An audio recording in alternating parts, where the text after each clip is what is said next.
One of my favorite quotes from a movie comes from The Hunt for Red October. Now, if you know me, you know that I have an affinity for a couple types of movies. Do you guys know this? Submarine movies. Okay. Submarine movies. Westerns. Pretty much anything Denzel has been in. Right? Pretty much anything. And John Hughes movies. I love sub movies. I think I've seen all of them. Maybe not. U-571, Crimson Tide, Das Boot, right? The original Das Boot. But I love Hunt for Red October. Hunt for Red October is written by the late, great Tom Clancy. Jack Ryan, of course, was his star character, right? The old CIA agent. And in this case, a very, very young Alec Baldwin played Jack Ryan. And James Earl Jones was his boss at the CIA. And Fred Thompson also died, right? He also got the call, didn't he? Fred Thompson, who went from actor to senator in Tennessee, was the submarine, the American submarine commander. And I look at the flaws of the Phoenix Suns. And yes, we can talk about Kevin Durant and what he did and didn't do. We can definitely talk about Brad Beal, whether or not he's actually a great player in real NBA basketball as opposed to just a really good player on really bad teams when he was in Washington. And Devin Booker, and does it work with Booker and Durant playing on the same team as one another? We could do all of that. We could talk about the fact that they have a coach who won in Indy, didn't win in Orlando, won a title in L.A., and seemed like a bad fit for the players and the style of which Phoenix wanted to play. But to me, it all comes down to having either no plan or a bad plan. Russians don't take a dump, son, without a plan. Right? I love that line. I don't know why I love that line, but I love that line. And it's true. Like, you got to have a plan in this thing. You don't just go and acquire assets, which is kind of what they did. Right? Like, ooh, we got Kevin Durant. We moved heaven and earth and got Kevin Durant to go along with Devin Booker. But wait, there's more. I almost feel like it was a Ronco commercial. Am I dating myself with the Ronco commercials? Do those still exist right there?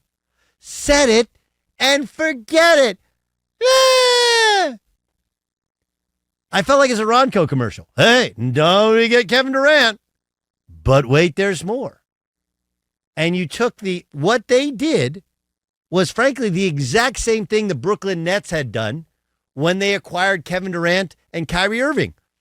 They had a culture people liked, they had a team people liked, and yeah, they kind of topped out at some point in the playoffs. But in an effort to be different, they did the exact same thing Brooklyn did, and they actually had worse results. It's fair to say that Brooklyn didn't get Kevin Durant to the finals. It's unfair to say that it was a complete and abject disaster because, well, when they had James Harden, they had Kyrie Irving, they had Kevin Durant, even with Kyrie healthy, they were blowing out the Bucks. They're up 2-0. Kyrie gets hurt, and had Kevin Durant not stepped on the line, despite the fact that James Harden had a bad hamstring, they win that series. They go to the NBA Finals, and maybe Kyrie plays, and they got a chance to win the thing. This one ends up in a 4-0 series sweep.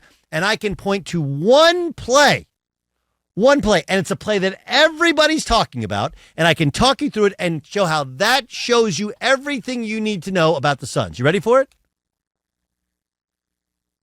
Okay, Sam, did you watch last night's game? Yes, I did. Okay.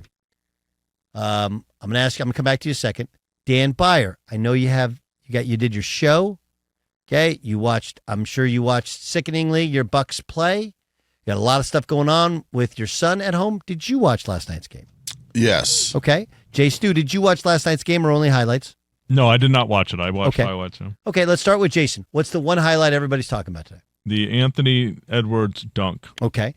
Sam, fair enough. Is that you watched the game? Is that the play that jumps out at you? Yes. Okay.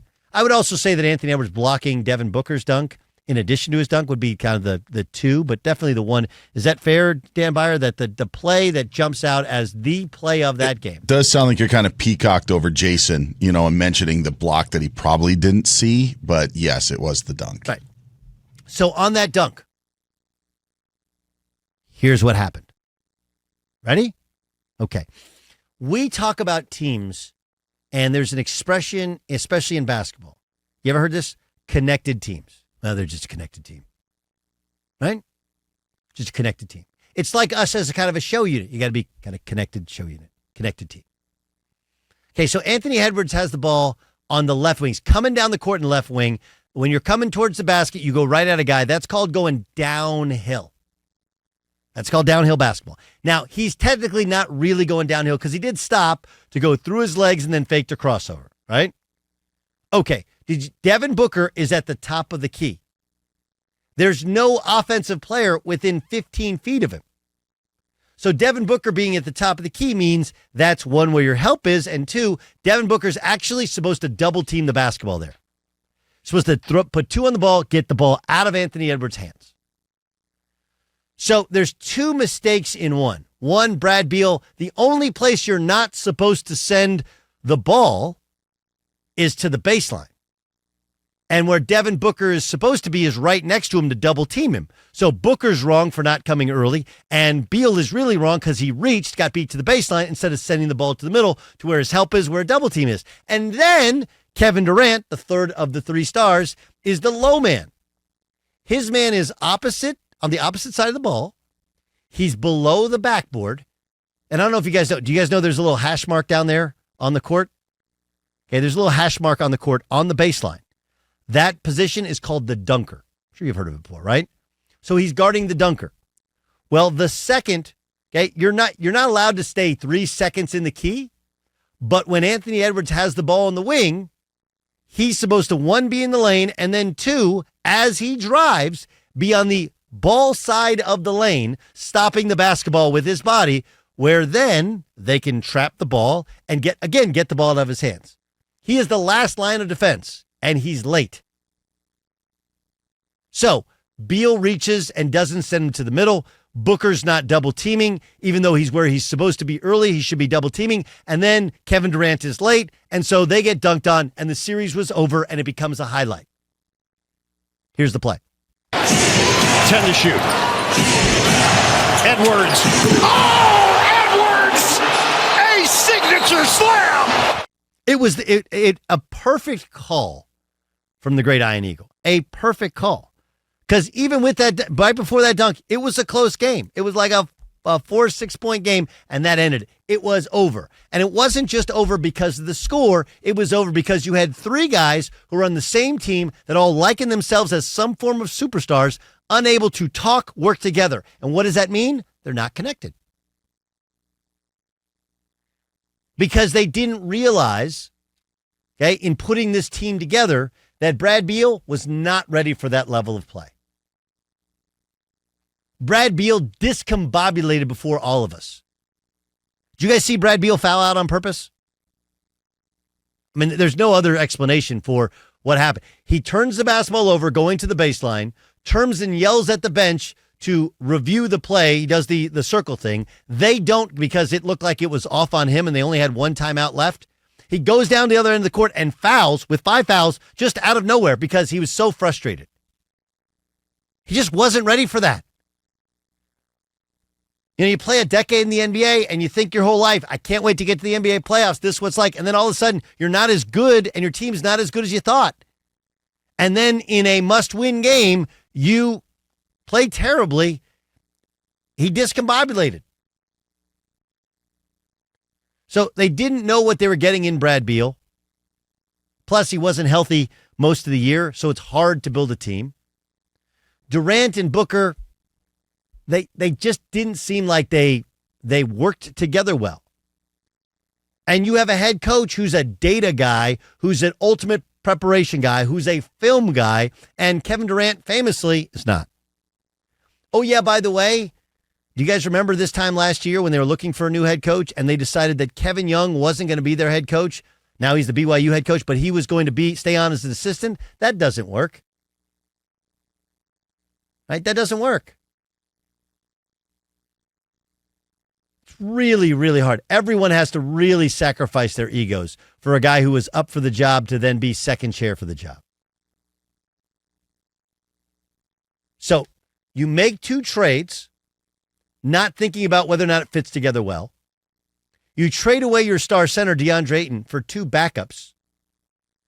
Right? And what did they need? They needed a point guard. They needed a center. They had neither. So you don't acquire a point guard.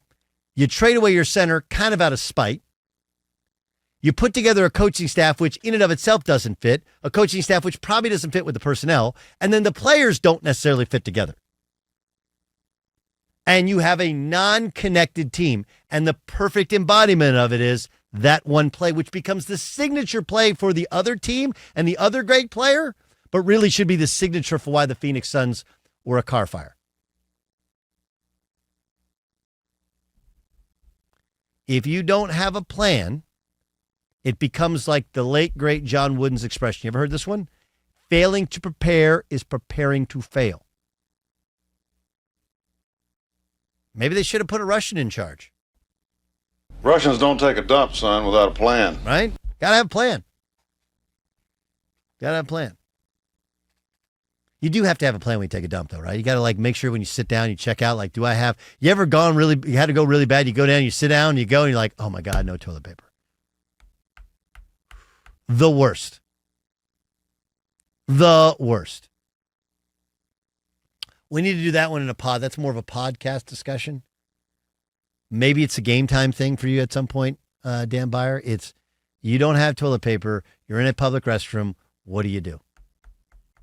I don't know. What do you do? These are the things, these are the connective tissue with us all.